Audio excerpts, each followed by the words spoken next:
Allahu Akbar. Allahu Akbar.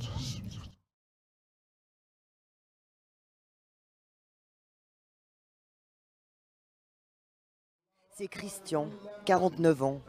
Comme tous les vendredis, il vient ici prier, infidèle comme les autres. L'islam est quelque chose de collectif.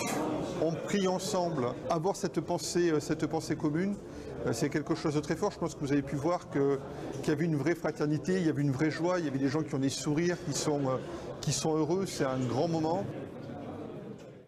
Christian est devenu musulman il y a 7 ans.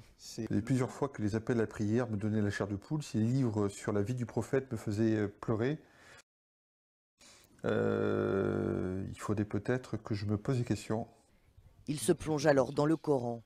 Si ton Seigneur l'avait voulu, tous ceux qui sont sur la terre auraient cru. Pour lui, cette conversion sonne comme une renaissance.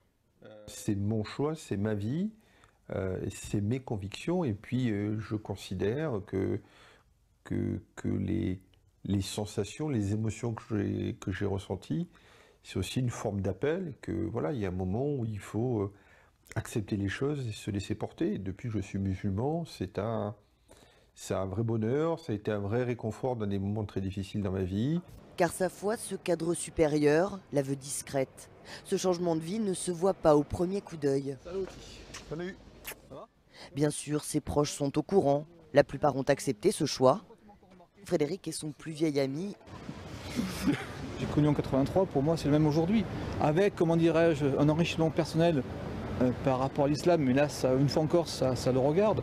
Mais franchement, moi, je ne vois pas de différence. Ça m'a incité à me renseigner plus en amont sur l'islam, à justement éviter les clichés dont Christian parle, et avoir un discours vraiment plus responsable sur la religion et sur l'islam. Ça, c'est évident, par contre. Je dirais que sa conversion m'a plus enrichi, moi, que lui. Dans sa mosquée d'Antony, en région parisienne, son arrivée n'a pas non plus posé de problème. Christian s'est bien intégré, il fait même partie de la Choura, le conseil des sages chez les musulmans. Par son exemple, il veut balayer les idées reçues.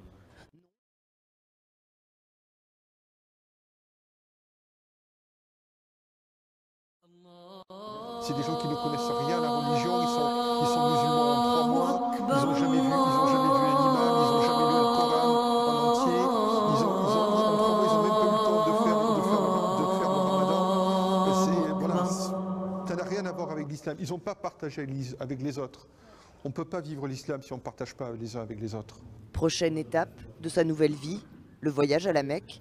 Christian deviendra alors un hadj, un pèlerin chez les musulmans.